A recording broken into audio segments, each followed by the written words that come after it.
வணக்கம், நாம் டிவி 325 செய்திகளுக்கு உங்களை வரவேற்கிறோம். जफर सादिक नाम का एक सरगना जो कि इंटरनेशनल ड्रग रैकेट चला रहा था और इसका ड्रग रैकेट नई दिल्ली, तमिलनाडु और भारत की कई जगहों से मिलाकर न्यूजीलैंड, ऑस्ट्रेलिया और मलेशिया तक फैला हुआ था। इस अक्यूज ने बहुत ज्यादा पैसे कमाए थे ड्रग ट्रैफिकिंग के थ्रू और उनको फिल्म, कंस्ट्रक्शन, हॉस्पिटैलिटी आदि व्यवसायों में इन्वेस्ट किया था और इनको कवर बिजनेस के रूप में इस्तेमाल कर रहा था। आपको ज्ञात होगा, पिछले महीने की 15 तारीख को दिल्ली पुलिस के स्पेशल सेल के सहयोग से हम लोगों ने बसई दारापुर जगह के गोदाम पे छापा मार के 50 किलो सूडोएफेड्रिन बरामद करने में सफलता प्राप्त की थी और 3 अभियुक्तों को गिरफ्तार किया था। इन 3 अभियुक्तों से हुई पूछताछ और साक्ष्यों के आधार पर हम इस निर्णय पर पहुंचे कि जफर सादिक नाम का एक इनका सरगना, जो कि तमिल में फिल्म प्रोडक्शन का काम भी करता है और कई बड़े लोगों से उसके संबंध हैं, वो इस रैकेट को रन कर रहा था। तो एक स्पेसिफिक इंटेलिजेंस के आधार पे एनसीबी ने जाफर सादिक को आज गिरफ्तार करने में सफलता हासिल की है। ये पिछले माह की 15 तारीख से भागा हुआ था और त्रिवेंद्रम होते हुए मुंबई, पुणे, अहमदाबाद, जयपुर आदि जगहों पर छुपता फिर रहा था।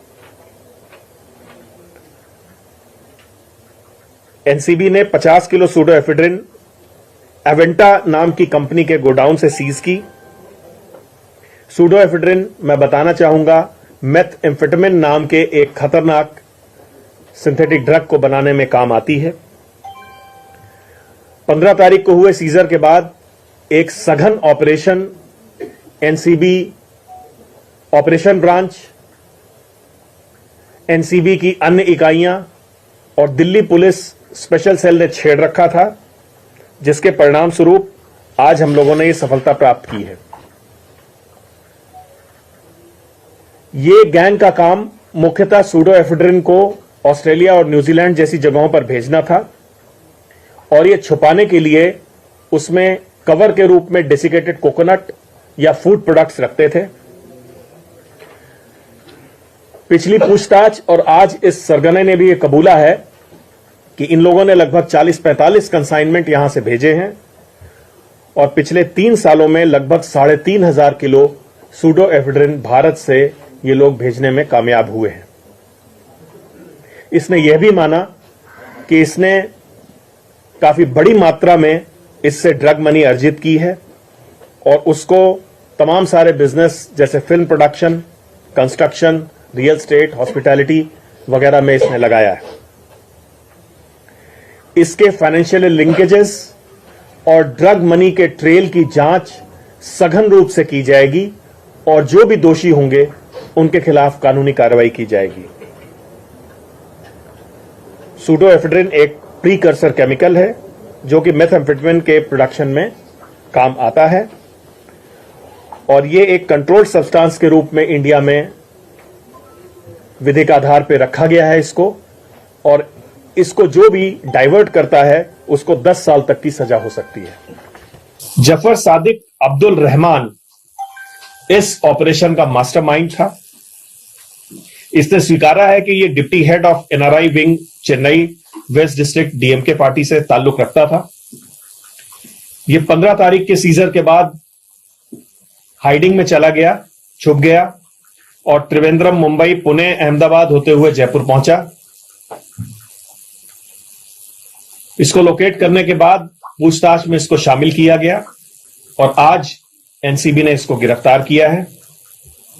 इसने यह माना कि लगभग इसने 45 पार्सल यहां से ऑस्ट्रेलिया भेजे हैं और प्रति किलो के हिसाब से इसको लगभग 1 लाख रुपए इसमें कट मिलता था।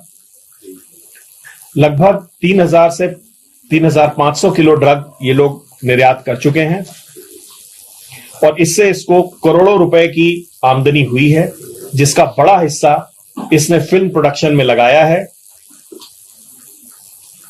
एक फिल्म, तमिल फिल्म मंगई नाम की फिल्म का प्रोडक्शन पूरी ही ड्रग मनी से हुआ है।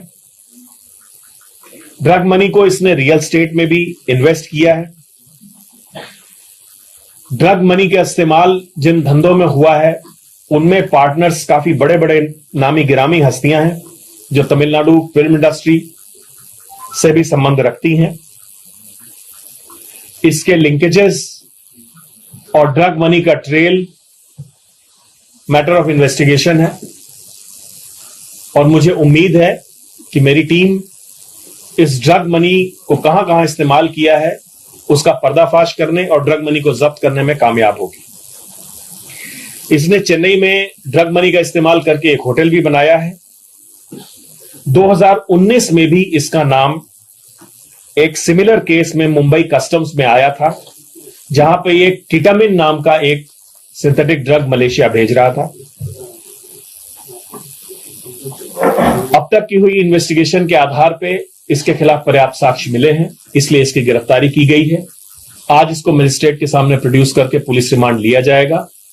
आगे की जांच में जैसी भी स्थिति होगी वो हम आपको समय समय पर बतलाते रहेंगे। Sir, MCB has been raided Chitransu, who is close aide to Mr.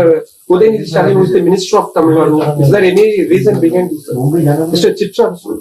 We are investigating all his linkages Okay. and whoever is found guilty under the act of NDPS, we will book him. Sir, he's having some connections with the Tamil film director Samir and some other people also. Have you? Yes, it has come to the fore. Yeah. Have you asked or anybody to appear for an investigation? We will not disclose that, but connection has been there. Political parties को funding करता था because he was using this drug money for film making and all. अभी तक की पूछताछ में film industry, real estate और कुछ पॉलिटिकल फंडिंग का भी मामला सामने आया है। Just to be doubly sure, you said the political funding is a thing that you are investigating, or you have found some evidence. I am investigating the drug money trail, be it political funding, be it hotel industry investment, real estate investment, or film industry investment. I'm not bothered about nature of investment. இத்துடன் I'm செய்திகள் bothered about நிறைவடைந்தன. drug proceeds. மீண்டும் நாம் TV 365 செய்திகளில் சந்திப்போம். நன்றி, வணக்கம்.